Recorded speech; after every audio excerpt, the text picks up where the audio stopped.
Queria te convidar então para refletirmos na palavra do Senhor. E o pastor Marconi conduziu essa primeira parte aqui, guiado pelo Senhor, a partir do livro de Isaías. E é também o profeta que vamos refletir hoje. Então eu te convido para abrir a sua Bíblia em Isaías, capítulo 8. Vamos ler a partir do versículo 19. E depois vamos ler o capítulo 9, dos versículos 1 a 7. Então, Isaías 8, a partir do 19, e na sequência, a partir do capítulo 9.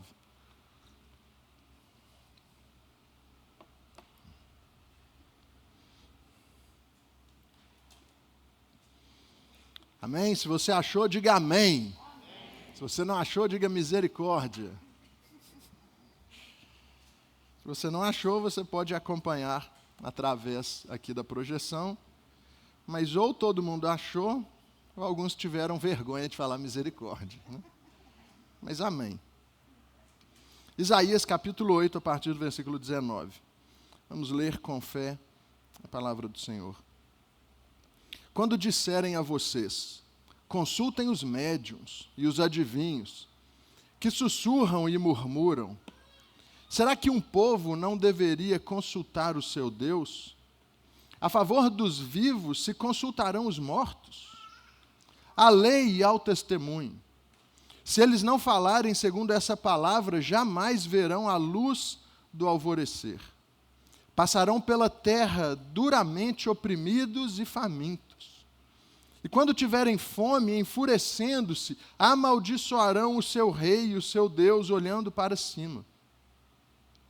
Olharão para a terra, e eis aí angústia, escuridão e sombras de ansiedade. E serão lançados em densas trevas. Capítulo 9. Mas, para a terra que estava aflita, não continuará a escuridão. Deus, nos primeiros tempos, tornou desprezível a terra de Zebulon e a terra de Naftali. Mas nos últimos tempos tornará glorioso o caminho do mar, além do Jordão, Galileia dos gentios.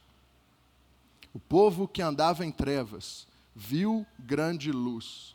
E aos que viviam na região da sombra da morte, resplandeceu-lhes a luz. Tu, Senhor, tens multiplicado esse povo e aumentaste a sua alegria. Eles se alegram diante de ti. Como se alegram no tempo da colheita e como exultam quando repartem os despojos. Porque tu quebraste o jugo que pesava sobre eles, a vara que lhes feria os ombros e o cetro do seu opressor, como no dia da vitória sobre os midianitas. Porque toda bota com que o guerreiro anda no tumulto da batalha, e toda roupa revolvida em sangue serão queimadas, servirão de pasto ao fogo. Porque um menino nos nasceu, um filho se nos deu, o governo está sobre os seus ombros, e o seu nome será Maravilhoso Conselheiro, Deus Forte, Pai da Eternidade, Príncipe da Paz.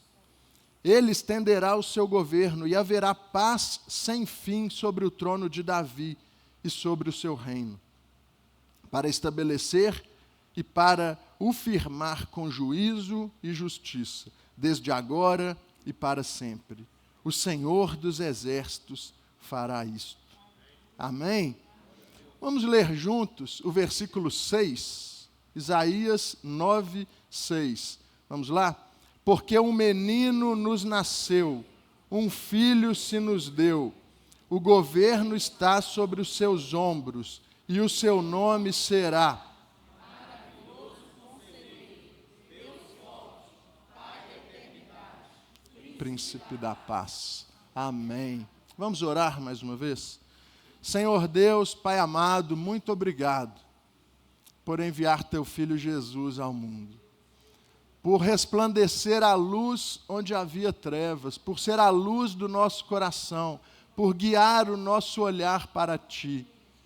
Deus, que de fato nós nunca desviemos o nosso coração do Senhor. Nos abençoe nessa manhã, fale aos nossos corações, encha-nos mais uma vez de esperança e alegria que existe somente em Ti e a partir da Tua palavra. Esta é a nossa oração, em nome de Jesus. Amém. Irmãos, estamos no período de Natal, nos aproximando do período de Natal, no mês de Natal, e é triste vermos que o sentido do Natal tem sido trocado em muitas festas de família, nas comemorações das escolas, nas confraternizações de empresas, mas principalmente naquelas que dizem ser comemorações natalinas. Muitas vezes o nome de Jesus nessas confraternizações nem ao menos tem sido mencionado. Têm sido trocados por presentes, sentidos até bonitos de encontros de encerramento de ano, nomes até bonitos como festa da unidade, festa da família, ou simplesmente pelas festividades de fim de ano, uma submissão ao comércio, ao dinheiro, a busca pelas promoções, os não sei quantos % off, entre e tenha o melhor Natal aí da sua vida. Em 2021, a Comissão Europeia, uma comissão executiva da União Europeia, publicou um guia para os seus funcionários com um incentivo à linguagem inclusiva. E nesse guia se sugeria evitar palavras como Natal. Sugeria evitar dizer Merry Christmas em comemorações oficiais. Não diga Feliz Natal, diga boas festas, um bom fim de ano, porque o Natal está carregado de um sentido religioso. E isso teve uma repercussão muito negativa, e esse documento, poucos dias depois, foi retirado do ar. E, embora não seja uma lei oficial, esse é um lema, é uma ideia de muitas pessoas em muitos lugares, nem ao menos dizerem Feliz Natal, para que isso não traga uma opressão religiosa. Mas a verdade é, irmãos, que esse texto que nós lemos, ele aponta para o verdadeiro sentido do Natal.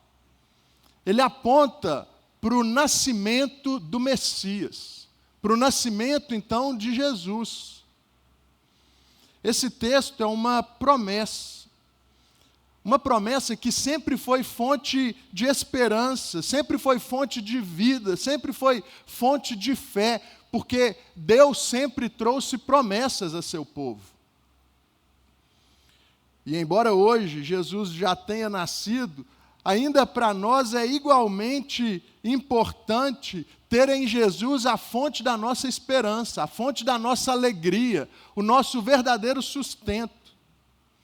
Porque o nascimento de Jesus representa, e Jesus é a expressão da vitória sobre todo tipo de mal, da vitória sobre a opressão, sobre o pecado, sobre a morte. Jesus é a vitória sobre a maldade dos maus e poderosos contra os humildes. Jesus e um destaque para essa mensagem, para esse texto, a cura da cegueira espiritual, da cegueira moral, é a cura para o vazio da alma. Talvez agora, aparentemente em partes, mas sabemos que em breve, por definitivo. Mas Jesus é aquele que conquistou a verdadeira vitória. Esse texto que nós lemos, irmãos, ele foi escrito cerca de 733 anos antes do nascimento de Jesus.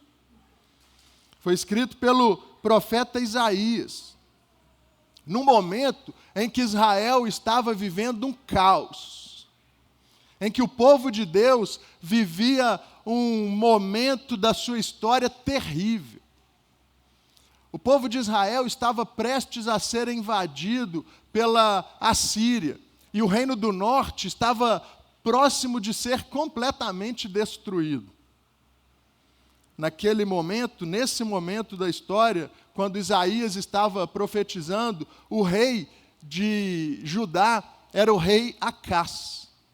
E era o reino dividido, tinha o reino do norte e o reino do sul. Eles já tinham, inclusive, guerras entre eles, conflitos entre esses dois reinos no próprio Israel. O reino do norte tinha apostatado da fé, tinha abandonado a fé, era liderado sempre por reis completamente pagãos, idólatras, que se voltavam contra Deus, que se voltavam contra a lei de Deus, contra tudo que Deus havia ensinado e falado. Mas uma nova potência mundial era a Assíria. E o reino do norte havia feito um acordo com outro reino, com a Síria, que era ali perto do reino do norte de Israel. Havia feito um acordo com Damasco, para que, com a capital ali da Síria, que era Damasco, para que eles se protegessem da Assíria. A Síria estava prestes a tomar todo o território mundial, tudo que eles conseguissem, e Israel, a começar pelo reino do norte, era o próximo alvo da Síria. Então o reino do norte se une contra a Síria, com a Síria, para lutarem contra a Assíria, ok? É Síria e Assíria. E isso era já uma afronta a Deus. Porque Deus esperava que o seu povo, que os reis que governassem o seu povo, confiassem nele, mas o reino do norte já não confiava mais em Deus e fez acordos com outros reinos. Mas esse acordo, eles ainda tinham se organizado para atacar o reino do sul. Vejam, o próprio reino do norte de Israel se organizando para invadir, atacar, sitiar e tomar para si os territórios de Israel do reino do sul. E o rei, como eu disse, do reino do sul, era o rei Acás. E esse rei, da linhagem de Davi, entra em pânico. Esse rei fica desesperado e no capítulo 7 nos diz que o coração do rei e do povo se agitou como árvores ao vento. Ou seja, o reino do sul também não confiou em Deus. O reino do sul também não confiou que Deus que chamou, que fez aquele povo, poderia e iria guardá-los. Mas ali, no meio daquele momento, Deus fala com Acás, Deus fala com o rei através do profeta, e Deus diz, olha, eles não vão prevalecer, mas o rei, mesmo ouvindo a voz de Deus, se recusa a confiar, a acreditar em Deus. Acás, inclusive, rejeita a palavra de Deus, o profeta diz, olha, pede um sinal, peça um sinal para Deus, e ele, com uma falsa piedade, fala, não, eu não vou tentar a Deus, eu não vou pedir, e mesmo nesse momento, Deus ainda envia uma promessa messiânica, que diz, a virgem conceberá e dará à luz a um filho. Deus já estava dizendo que uma grande redenção viria, mas o rei Acás, ele foge de confiar em Deus. Irmãos, não era só isso, não era apenas uma ameaça que estava vindo para Israel. Israel estava vivendo um caos. Para começar, a liderança do povo não confiava em Deus. Não só não confiava, como o rei Acás era um rei idólatra, era um rei pagão, era um rei que fez um outro templo. Ele parou de usar o templo de Salomão e ele começou a usar e fazer sacrifícios em outro templo, ora, virando as costas para Deus. Ele faz depois um acordo com outro reino para se tornar vassalo, servo de um outro reino para protegê-lo. E ele continua fazendo atividades idólatras na terra de Israel, do reino do sul. Inclusive, ele sacrifica os seus filhos em oferta a outros deuses para proteger Israel. Vejam, a lei de Deus, a lei divina, a lei judaica, jamais permitiria um sacrifício humano. Quanto mais um sacrifício para um outro Deus, um falso Deus, para proteger o povo.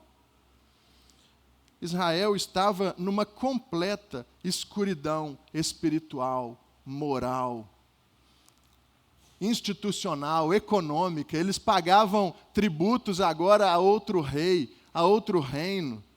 Eles não tinham direção para a sua vida, eles viam muitas coisas ruins acontecendo, eles haviam visto que Israel, que antes era unido, agora estava separado, estava prestes a uma guerra civil, era um ambiente muito ruim, era um ambiente terrível, era um ambiente de morte, de tristeza, de angústia, era um ambiente, como a própria Bíblia diz, de trevas. Eu te convido a tentar navegar historicamente e se colocar num lugar desse, morando num ambiente tão instável como esse. E não é muito difícil, porque nós podemos pensar no tempo que nós vivemos hoje. Também vivemos um momento de instabilidade em todos os aspectos.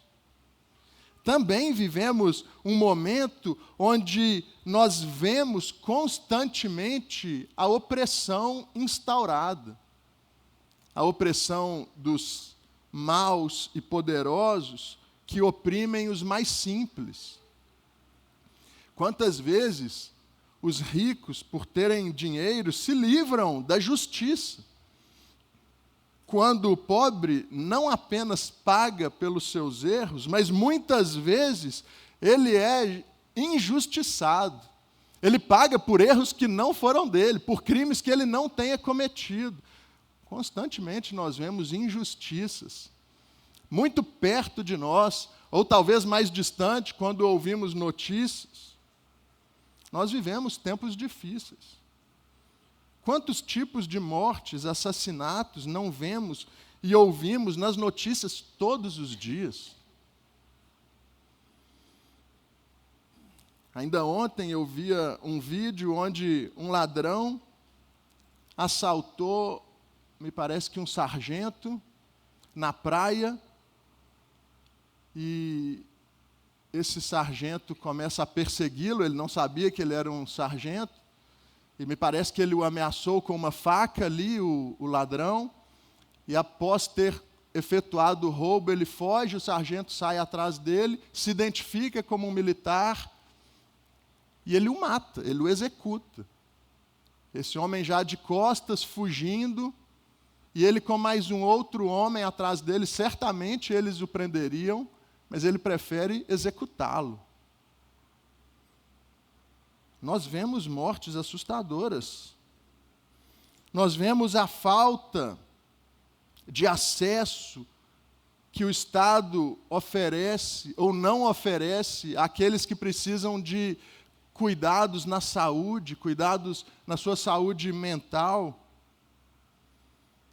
que leva a casos como o que vimos há uma semana, de um jovem que se coloca dentro de uma jaula de uma leoa e é morto por ela. Ou talvez como uma mãe que vimos também nessa semana, que joga a filha do 10º andar e se joga depois. Irmãos, nós também vivemos momentos que parecem ser momentos de desesperança. As nossas lideranças políticas não nos trazem esperança. Pelo menos não me traz esperança. Colocar a nossa esperança em ver as coisas serem transformadas poderosamente na próxima eleição, me parece ser muita utopia.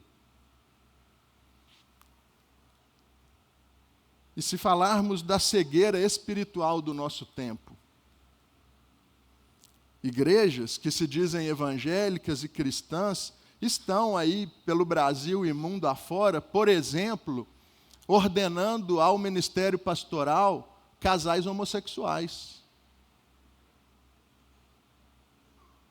igrejas afirmam que a Bíblia não é um livro tão autoritativo assim. Não tem autoridade máxima e incentivam as pessoas a não confiar tanto na Bíblia. Ora, faça aquilo que a Bíblia diz e que parece para você que ela diz ser o certo. Aproveite da Bíblia só o que parece ser certo para os dias de hoje. Na Europa, igrejas centenárias, sejam católicas ou protestantes, já viraram museus, bares e até boates. Sem falar nos falsos deuses do nosso tempo, que são cada vez mais adorados. Aqueles que as pessoas buscam e adoram para terem sentido em sua vida, para terem poder, status, prazer. Falsos deuses como o dinheiro. Alguns buscam via trabalho, outros buscam via apostas, jogos, mas pessoas buscam no dinheiro e adoram o dinheiro. O consideram como que, às vezes, não diretamente, conscientemente um Deus, mas o tratam como um Deus, porque fazem tudo para ter dele as bênçãos, tudo aquilo que o dinheiro pode comprar. Pessoas hoje trabalham, e meus irmãos, muitas vezes pode ser mais perto da gente, talvez mais dentro de nós do que imaginamos, porque as pessoas trabalham, sendo cristãos, não para glorificar a Deus, não trabalham para no seu trabalho renderem glórias a Deus, para que no seu trabalho elas, ao receberem a sua remuneração merecida, elas tenham para glorificar a Deus com seus recursos, para abençoar a igreja, para cuidar da sua família, para cuidar dos que necessitam, não. As pessoas trabalham exclusivamente para ter dinheiro para gastar consigo mesmas, para gastar apenas com seus prazeres, apenas com seus desejos, apenas com aquilo que lhes prometa dar felicidade, status, posição, ou qualquer coisa do tipo. Outros falsos deuses são adorados também, como a liberdade do prazer. Quando pessoas dizem que não há limite para a felicidade, você pode fazer o que quiser, desde que isso te traga prazer, te traga alegria. Veja como é promissor a promessa desse falso Deus liberdade. Então vejam, meus irmãos, não é difícil nos colocarmos no lugar do povo de Deus, daquele tempo.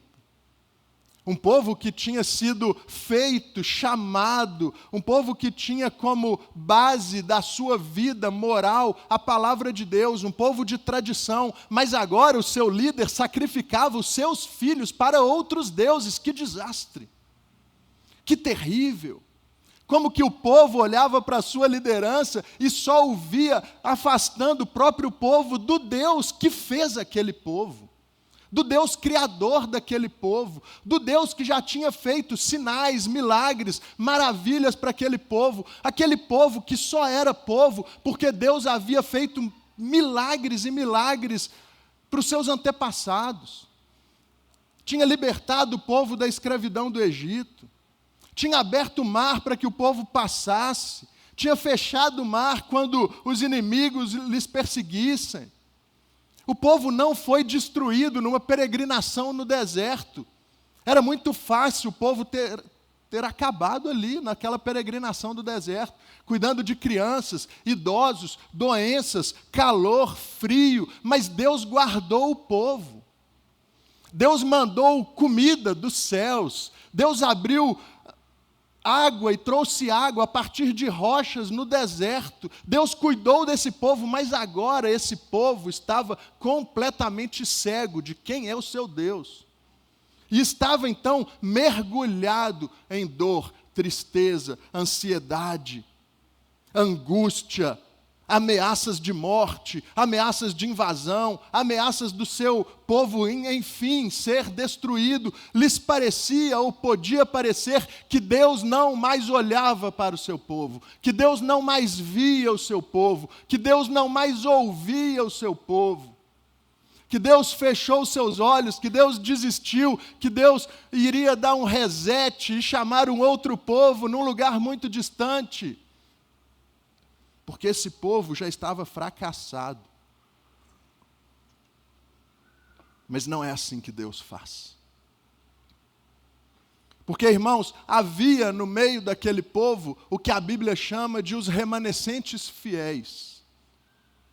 Aqueles que perseveravam em confiar em Deus, mesmo quando as circunstâncias eram desfavoráveis, mesmo quando as circunstâncias eram tristes, Deus sempre guardava um povo que o amava, que o buscava, que o esperava, que tinha expectativas da sua redenção, que sabia que Deus prometeu e é fiel para cumprir, que aquele era o Deus que jamais abandonaria o seu povo. Deus guardava os seus remanescentes fiéis. Pessoas que sofriam por tudo que estava acontecendo, mas que não concordavam com tudo. Pessoas que não tinham a sua esperança findada, que não tinham deixado que a sua esperança morresse pelo que eles viam. Existiam os que creem, assim como hoje ainda existem os que creem. E existiam aqueles que ainda creriam em Deus, como hoje ainda existem aqueles que não estão satisfeitos pelo que eles veem no mundo. Eles sabem que tem alguma coisa errada no mundo. Talvez elas ainda estejam procurando, tentando encontrar um verdadeiro sentido, e Deus vai chamá-los na hora certa. Deus vai aproximá-los para o seu reino, para o seu povo. Existem aqueles que ainda têm um vazio, mas que estão verdadeiramente procurando aquilo e aquele que pode preencher o seu coração, como tinha naquele povo. Mas, irmãos, ainda mais importante do que existirem os remanescentes fiéis é nos lembrarmos que existe um Deus fiel. É nos lembrarmos que Deus, Ele não é destruído pelas circunstâncias desse mundo. Que Deus não é morto quando bons líderes morrem. Que Deus não para de agir quando parece que as coisas estão ruins. Existe um Deus que vê tudo. Existe um Deus que sabe tudo. Existe um Deus que age na hora certa. Existe um Deus fiel, que tem tudo em suas mãos. Sempre existiu um Deus que fala. Um Deus que falou, um Deus que fala e um Deus que falará. E normalmente quando Deus fala para o seu povo, esse Deus traz esperança. Esse Deus faz promessas, esse Deus reafirma a sua promessa.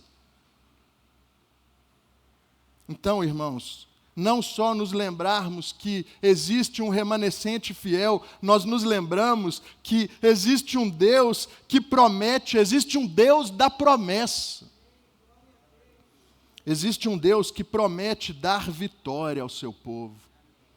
Existe um Deus que dá um novo olhar para o seu povo. Existe um Deus que, quando o povo está olhando para a destruição, está olhando para aquelas circunstâncias reais que eles estão vivendo, Deus lhe dá uma nova luz, Deus lhe dá um novo lugar para olhar, Deus lhe dá um novo alvo, para que eles não firmem o seu olhar somente nas coisas que eles estão vendo, mas que eles confiem nas palavras de Deus. Irmãos, Deus sempre foi um Deus de promessa, um Deus de esperança, um Deus de misericórdia. Desde o Gênesis. Lá em Gênesis 1, 2 e 3, vemos essa história, talvez em proporções menores, de tudo o que eu já falei aqui. Deus falou com seu povo, Deus fez um povo, Adão e Eva, Deus prometeu, Deus disse, olha, se vocês forem fiéis e me obedecerem, desfrutarão da terra. mas eles desobedecem a Deus, e eles passam a viver angústias, amarguras, dores, eles enfrentam o juízo de Deus, eles são expulsos do jardim. Eles têm um vazio na alma, eles têm vergonha. Mas ainda ali, Deus faz uma promessa, porque o nosso Deus é um Deus de promessa. Deus diz, ali naquele momento de julgamento, Deus dá uma promessa misericordiosa. Gênesis 3, 14 e 15. Então o Senhor Deus disse à serpente: por causa do que você fez, você é maldita entre todos os animais domésticos e entre todos os animais selvagens.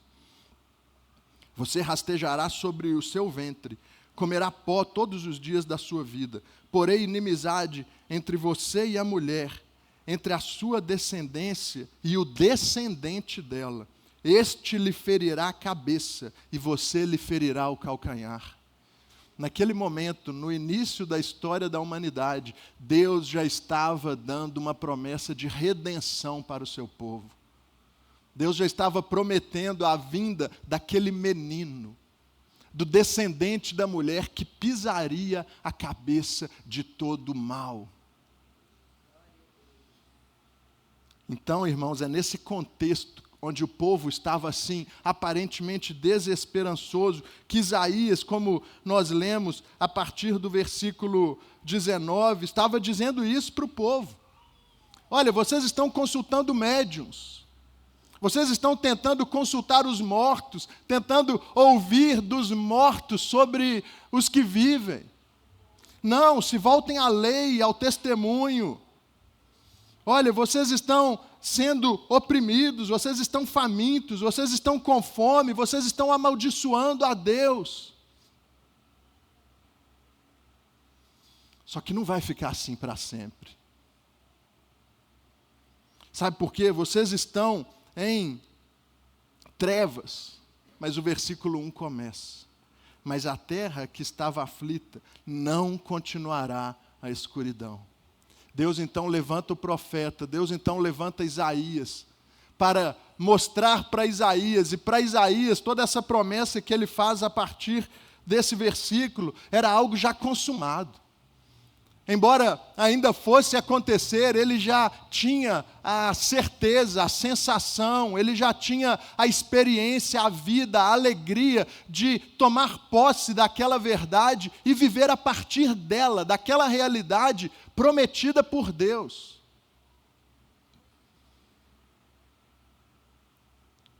Versículo 2, capítulo 9. O povo, vejam, e essa, irmãos, é a promessa de Deus para o povo. Esta é a promessa de esperança, essa é a promessa messiânica, essa é a promessa de vitória, essa é a promessa da realidade que deveria ser mais presente para o povo, porque quando Deus age dessa maneira, quando Deus faz, o povo se transforma. O povo que andava em trevas viu grande luz. Isaías havia visto aquilo, ele havia visto a redenção do seu povo, ele havia visto a transformação do seu reino, ele havia visto que Deus havia agido, que Deus havia transformado, que Deus havia dado vitória. Então ele pôde trazer as palavras de Deus para o povo que andava em trevas, que estava perdido, agora viu uma grande luz.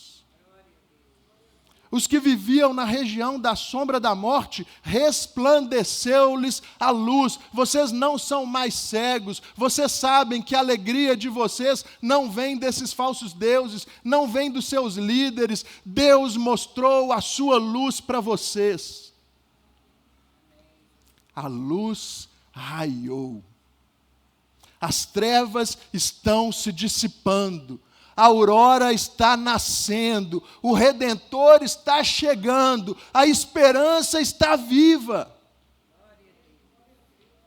Versículo 3: Tu, Senhor, tens multiplicado esse povo e aumentaste a sua alegria. O povo parecia, naquele tempo, estar morrendo. O povo parecia que estava sendo derrotado. Inimigos viriam, o povo iria murchar, o povo iria acabar. Os jovens seriam levados, os velhos e crianças iriam morrer, as mulheres seriam deixadas ali. O povo iria, se dependesse da cegueira, do estado no qual eles estavam, o povo iria morrer. Porém, Isaías viu aquele povo crescendo. Tu tens multiplicado esse povo. Esse povo não só cresce, não só se fortalece, mas se torna alegre. Aquela tristeza de toda decadência moral, espiritual, econômica se foi. Agora eles estão cheios de alegria. Tu, Senhor, tens multiplicado esse povo, aumentaste a sua alegria, e a alegria deles não era apenas por causa das vitórias dos seus reis. A alegria daquele povo que Isaías viu, daquela sua promessa, não era por causa apenas das suas boas colheitas, da prosperidade que eles tinham. Não, vejam no versículo 3, e eles se alegram diante de ti. Deus era a alegria daquele povo. Agora Isaías via um novo Israel, via o povo de Deus que tinha alegria apenas por saber que o verdadeiro Deus governava os seus. Que o verdadeiro Deus enchia cada coração de alegria, que o verdadeiro Deus abençoava o seu povo.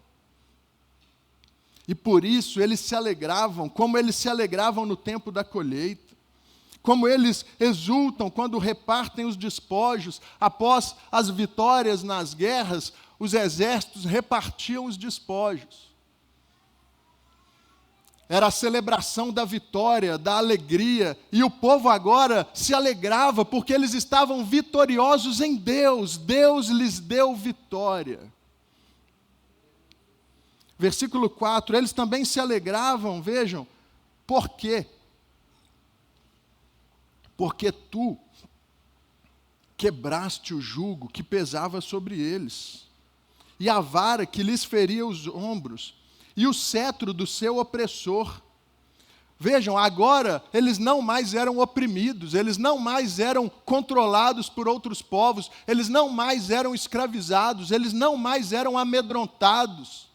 Eles não mais eram afligidos, eles não mais eram os humildes, pobres, que os grandes e poderosos lhes impunham o que eles quiserem. Não, porque Deus havia quebrado o jugo do opressor. Porque Deus havia retirado das mãos do opressor o seu cajado de guerra, as suas armas. Deus havia trazido a paz para o seu povo. Era esse povo que Isaías estava vendo, um povo que não era mais oprimido. Um povo que não era mais ferido. Isaías ainda cita, como no dia da vitória sobre os midianitas. Você se lembra da vitória sobre os midianitas, do povo de Israel? A vitória de Gideão, quando eles tinham que lutar contra os midianitas, que era um povo forte, com um exército muito forte. E Gideão levanta alguns homens, muitos homens. E Deus diz, não, tem homem demais aí. Eu não preciso disso tudo para vencer os midianitas. Pode mandar embora os que estão com medo. Aí de cara vai 22 mil embora. Depois Deus fala, eu quero agora fazer um teste, manda esse povo tomar água aí. Os que sobraram. Os que tomarem de um jeito, você observa, e observa os que tomarem de outro. E cerca de 300 homens tomaram água de uma maneira, e Deus disse, esses aí são esses que vão guerrear contra os midianitas. Porque Deus, irmãos, Ele demonstra o seu poder na nossa fraqueza. Porque Deus demonstra que Ele não precisa de nada para trazer a vitória para o seu povo. Que Ele só precisa da sua disposição misericordiosa em nos amar, em amar pecadores. E isso Ele tem, porque o nosso Deus é um Deus de promessa, é um Deus de misericórdia, é um Deus de vitória, é um Deus que nos dá esperança. Então Isaías foi lembrado por Deus daquela vitória que Deus tinha dado para o povo. E como eles tinham ficado alegres, e Deus agora mostra para Isaías, para falar para aquele povo que na sua realidade era uma realidade de sofrimento, dizendo, que Deus tem preparado para nós é um tempo de alegria, de vitória, como quando os nossos pais tiveram ali contra os midianitas. Versículo 5: porque toda bota com que o guerreiro anda no tumulto da batalha, e toda roupa revolvida em sangue serão queimadas e servirão de pasto ao fogo. Irmãos, tem mais. Deus traria a vitória sobre a guerra, cessando a guerra. Deus traz a paz somente com a sua palavra. Deus não precisa dos exércitos mais fortes dos israelitas para vencer as guerras. Aqueles que antes usavam roupas, e as suas roupas e botas estavam manchadas de sangue da guerra, as armas, as roupas de guerra serão depostas, porque o Deus que vai salvar seu povo é um Deus de paz. Não vai precisar mais, vocês viverão num tempo em que toda arma de guerra será queimada no fogo. E incrivelmente, Deus mostra para Isaías como viria toda essa salvação. Essa salvação não viria de um anjo poderoso que veio direto dos céus. Essa salvação não viria de uma estruturação política, militar de dentro de Israel, quando se levantaria um novo e poderoso rei, nobre, para guiar o seu povo, para liderar o seu povo, para treinar o seu povo na batalha. Essa vitória não viria se o povo de Israel importasse as armas que tinham em outros reinos para lutar contra os seus adversários. Essa vitória não viria se eles pegassem dinheiro emprestado para financiar as suas guerras. Não, essa vitória não viria da força do homem. Versículo 6 nos diz o sentido do Natal e da vitória que Deus traz. Essa vitória virá, esse tempo virá, essa redenção virá, porque um menino nos nasceu. Porque um menino nos nasceu. A expressão da simplicidade de um bebê. A expressão da vulnerabilidade de uma criança. Um menino nos nasceu, um filho se nos deu. Mas não é um menino qualquer. Não é o menino que vocês estão esperando, filhos dos nobres, filhos dos reis. Não é um menino que vai nascer em berços de ouro. O menino que nos nasceu, um filho que nos deu, é um filho que tem um governo sobre os seus ombros. É o próprio Filho de Deus que veio ao mundo encarnado. É o Messias aguardado, prometido. É o Cristo, é o ungido, é Jesus. Jesus nasceu, um menino nos nasceu. Um filho se nos deu. Isaías via tudo isso. O governo está sobre os seus ombros. E o seu nome será Maravilhoso Conselheiro. Aquele povo que talvez precisava de sabedoria dos reis, que já tinha tido no passado um rei muito sábio, Salomão, mas viria um rei, um menino muito mais sábio do que qualquer sabedoria daquele tempo, viria o Maravilhoso Conselheiro.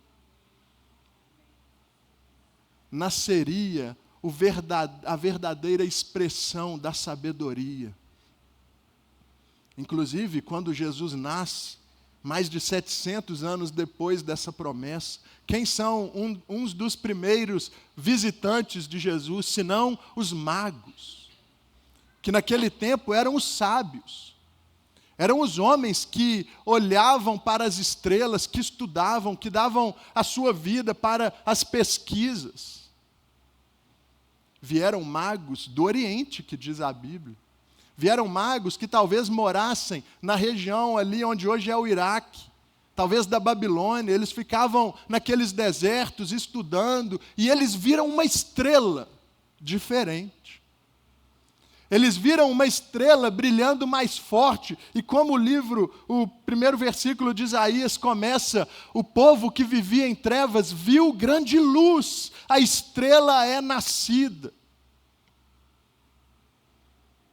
E esses homens observam aquela estrela, e estudando os escritos antigos, estudando os ensinos, talvez de Daniel, que ficou anos e anos ali, justamente na Babilônia.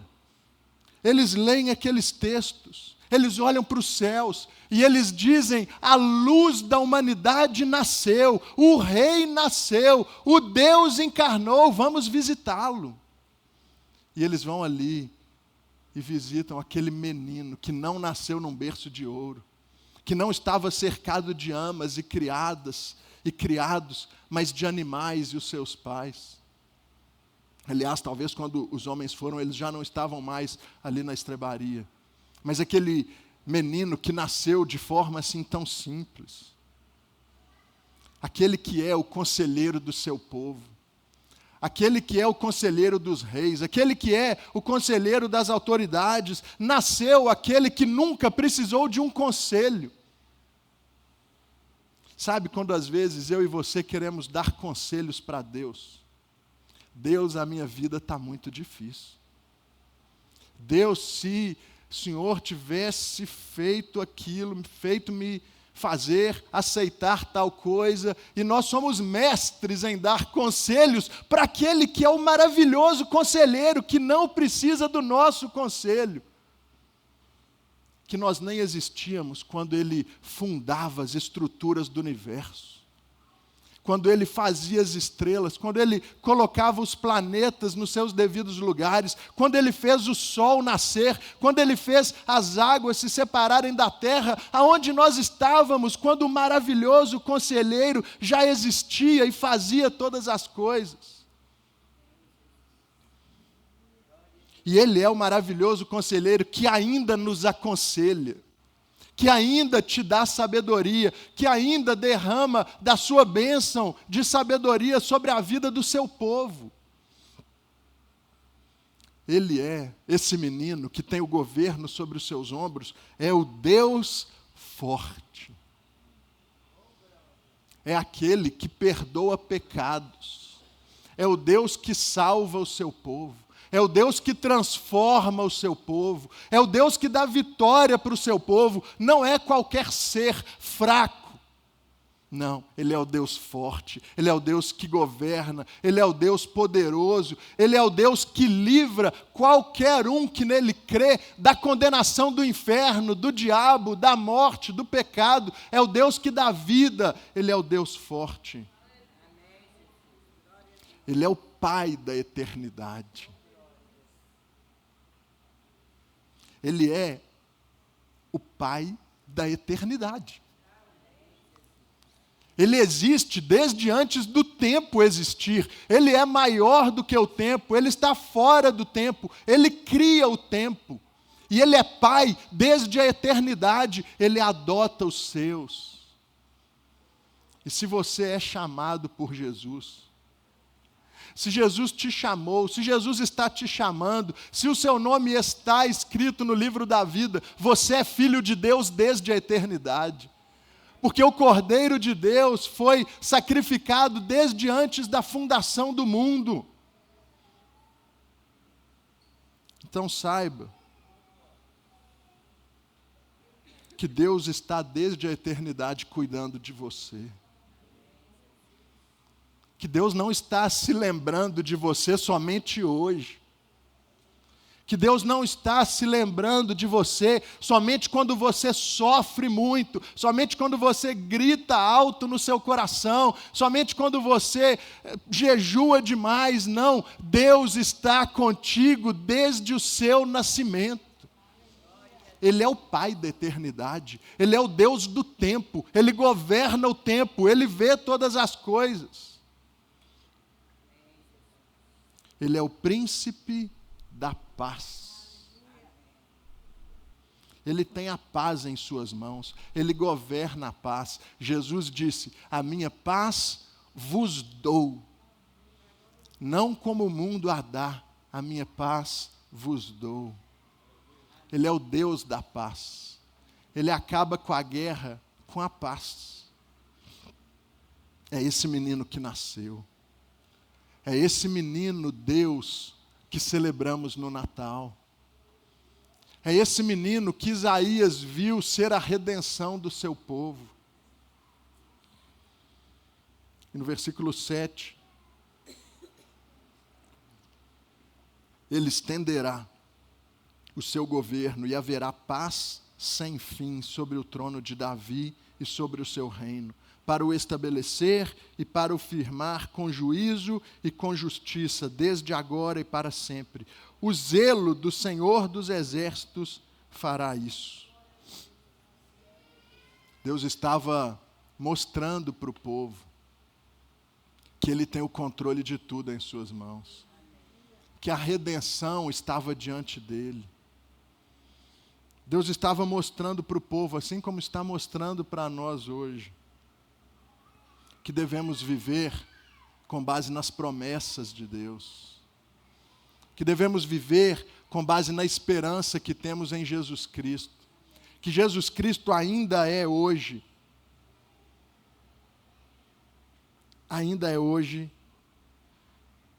o maravilhoso conselheiro, o Deus forte, o Pai da eternidade, o príncipe da paz. A luz já brilhou, a luz já raiou, a luz é Jesus Cristo. Que a luz de Jesus reine, governe o seu coração para todo sempre.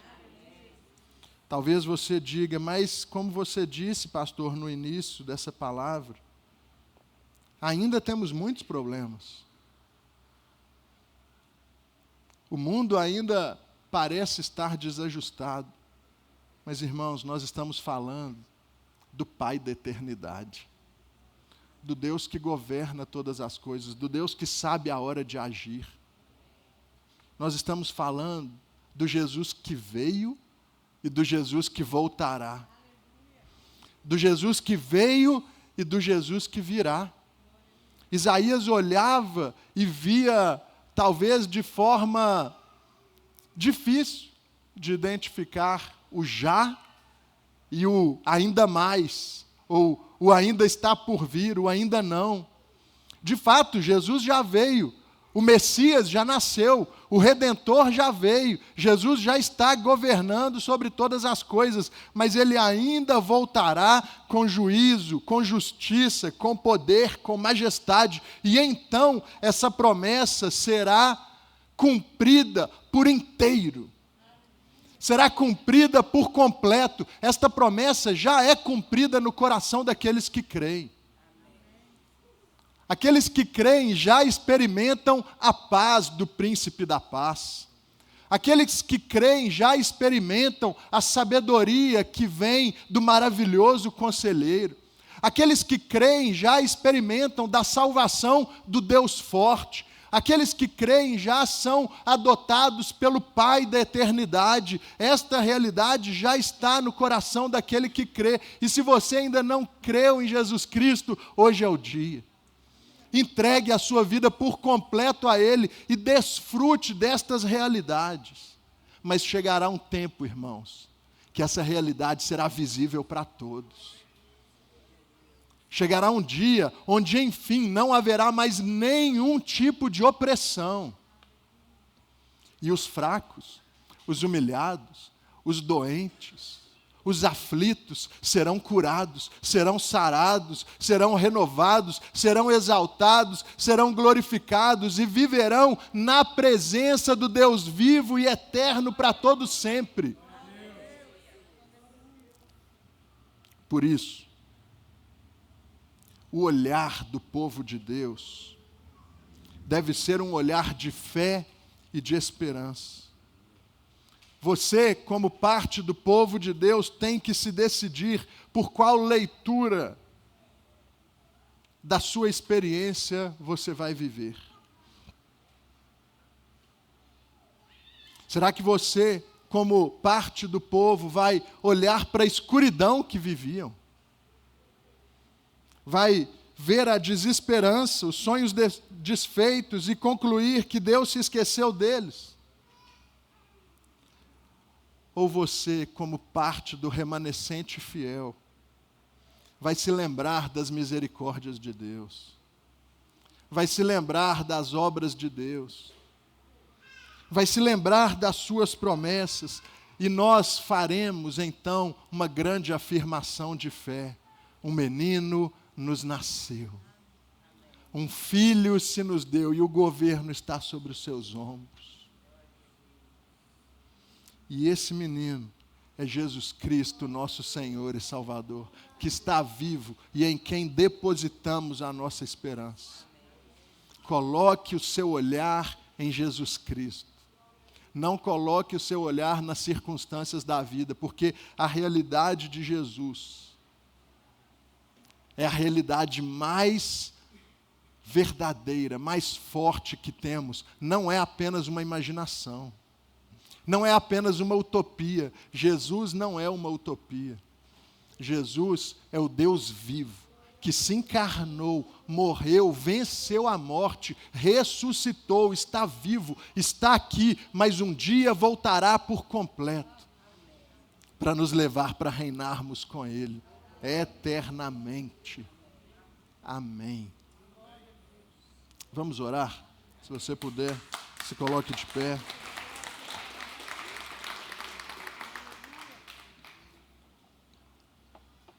Senhor Deus, como é maravilhoso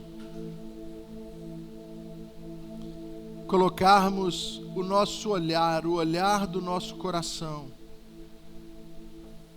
na realidade daquele menino.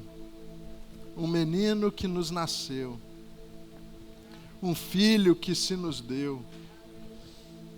Nós não estamos abandonados, mas nasceu o Emanuel, o Deus conosco.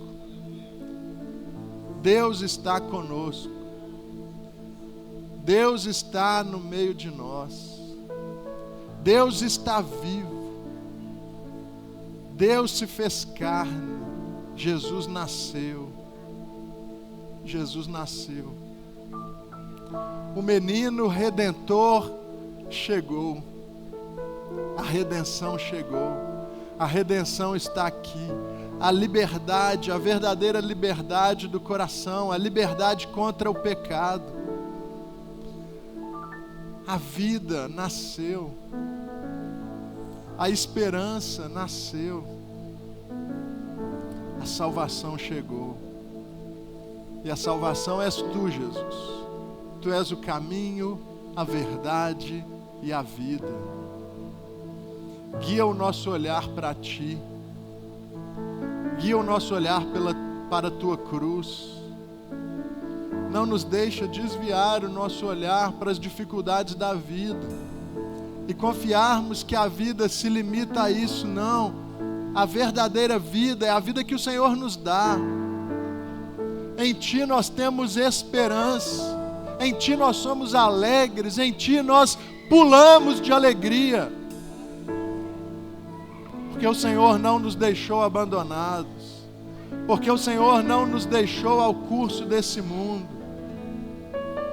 Senhor Deus, Tu és bendito e nós Te adoramos nessa manhã e Te agradecemos por enviar Jesus Cristo para perdoar os nossos pecados.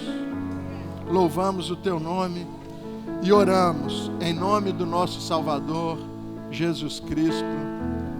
Amém. Enquanto as crianças chegam, as crianças vão ficar perto dos pais, para que as famílias participem da ceia juntos. Os irmãos do diaconato já podem distribuir os elementos da ceia. E enquanto isso, nós vamos cantar mais uma canção. Enquanto isso, prepare o seu coração para participarmos da mesa do Senhor.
segundo a tradição e a ordem de Jesus, Paulo diz em 1 Coríntios, capítulo 11, a partir do versículo 23: porque eu recebi do Senhor o que também lhes entreguei, que o Senhor Jesus, na noite em que foi traído, pegou um pão, e tendo dado graças, o partiu e disse: isso é o meu corpo que é dado por vocês, façam isso em memória de mim. Do mesmo modo, depois da ceia, pegou também o cálice, dizendo: esse cálice é a nova aliança no meu sangue. Façam isso todas as vezes que o beberem em memória de mim. Porque todas as vezes que comerem esse pão e beberem o cálice, vocês anunciam a morte do Senhor até que Ele venha. Por isso, aquele que comer o pão ou beber o cálice do Senhor indignamente será réu do corpo e do sangue do Senhor. Que cada um examine a si mesmo, e assim coma do pão e beba do cálice. Pois quem come e bebe sem discernir o corpo, come e bebe juízo para si. Irmãos, Jesus não nasceu aquele menino para ser um rei naquele tempo, para ser coroado e se assentar num trono de governo humano naqueles dias. Jesus nasceu naquela época para morrer pelos nossos pecados. Jesus nasceu para pagar o preço que você e eu não poderíamos pagar, para pagar o preço pela nossa alma, para pagar o preço pela nossa salvação. Mas eu e você, como ovelhas impuras, não éramos dignas do sacrifício, de sermos oferecidos como sacrifício. Eu e você não tínhamos capacidade alguma em nós mesmos para que fôssemos perdoados por Deus. Mas Jesus Cristo, Ele é o Cordeiro puro, Ele é a ovelha sem mácula, Ele é o Cordeiro de Deus que tira o pecado do mundo. Ele pode pagar o preço, Ele pode oferecer um sacrifício, Ele pode oferecer uma oferta, não por Ele mesmo, mas por mim e por você. E quando Ele fez isso, Ele nos perdoou, Ele limpou o nosso coração, Ele fez com que a ira de Deus fosse aplacada e Deus se tornasse favorável a mim e a você, não pelas nossas obras, mas pela sua bondade, pelo seu imenso amor, pela sua graça. Por isso eu quero te convidar, antes da gente comer o pão e beber o cálice, a se examinar mais uma vez, a examinar se você tem colocado seus olhos em Jesus, se você tem vivido segundo a sua palavra. Olha, mesmo que você não tenha, é mais fácil mesmo nós não colocarmos, porque se depender de nós mesmos, nós vamos desviar o nosso olhar constantemente. Mas reconheça isso, pelo menos. Reconheça que às vezes o seu olhar tem se desviado da cruz, e peça ao Senhor perdão por isso, e receba do perdão dele sobre a sua vida, receba da graça dele sobre a sua vida, receba do amor dele sobre a sua vida, porque ele se deu, como um pão é partido e distribuído entre muitos, Jesus se deu como alimento para o seu povo, como alimento salvífico, salvador para todos aqueles que têm nele a sua esperança. Então vamos orar mais uma vez. Senhor Jesus, muitas vezes o nosso olhar se desvia de Ti, muitas vezes o nosso coração faz com que os nossos caminhos se desviem dos teus caminhos. Muitas vezes negamos ao Senhor. Quando somos orgulhosos, quando buscamos prazer, satisfação em outros falsos deuses, quando somos arrogantes, orgulhosos e reconhecemos que essa é a tendência do nosso coração. Por isso que nós clamamos a misericórdia do Senhor sobre nós. Por isso que nós não viveremos se o Senhor não for misericordioso para conosco. Por isso nós sempre fracassaremos se depender de nós mesmos. Por isso hoje queremos firmar a nossa confiança em Ti. Queremos firmar o nosso olhar em Ti. Queremos nos submeter ao Senhor e receber de coração grato o perdão pelos nossos pecados. Obrigado, Senhor, pela fé que o Senhor nos dá. Até a fé que temos é um presente que vem de Ti. Obrigado. Obrigado. Continua sendo misericordioso para conosco. É a oração que fazemos, em nome do Teu Filho Jesus. Juntos, então, vamos comer do pão e beber do cálice.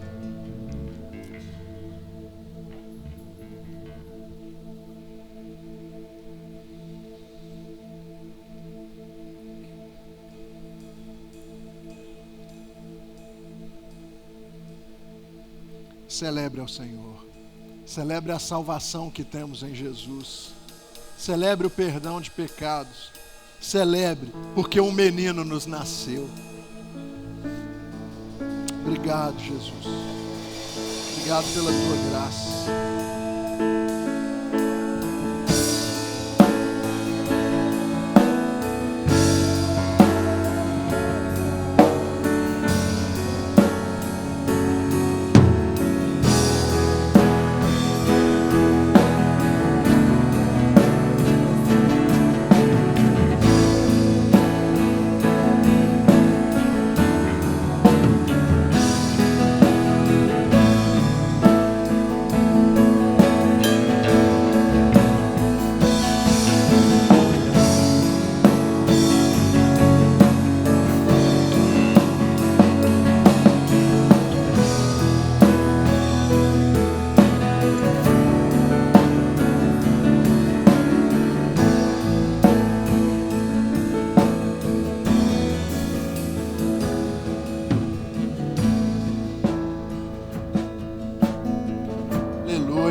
Pode dar um abraço em quem está perto de você e celebrar com ele a vitória que temos em Jesus Cristo.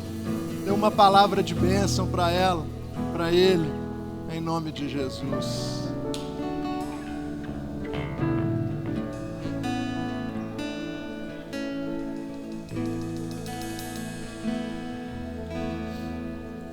Aleluia. Irmãos, quero lembrá-los que no próximo domingo, então, teremos nosso musical de Natal. Venha, traga a sua família. Teremos o musical pela manhã e à noite também. Amém? E teremos também, irmãos, no dia 21 de dezembro, o nosso café da manhã de Natal aqui. Então eu queria te convidar para chegar e já se organizar de no dia 21 de dezembro, estar aqui às 8h30, para a gente ter um tempo de comunhão juntos, agradecendo ao Senhor por tudo que Ele fez por nós, como nós temos feito nos últimos anos. Teremos um tempo de comunhão aqui. Então, próximo domingo, musical de Natal, e no outro domingo, antes do culto, teremos um delicioso café da manhã, e no dia 31 de dezembro estaremos aqui também para celebrar o Senhor. Amém? Se você puder, levante as suas mãos. Senhor Deus, obrigado pela Tua palavra. Obrigado pela Tua graça sobre nós e pela Tua bondade sobre a nossa vida. Nos leve em paz e segurança. Dê um domingo maravilhoso a cada um aqui. Deus, seja de fato o maravilhoso conselheiro. Seja de fato o Deus forte. Seja de fato o Pai da eternidade e o Príncipe da paz para cada família aqui presente. nos leva em paz e segurança, em nome de Jesus. E que a graça do nosso Senhor Jesus Cristo, o amor de Deus, o nosso Pai, e a comunhão do Espírito Santo seja sobre a nossa vida, hoje e para todo sempre. Amém. Deus te abençoe e até o nosso próximo culto.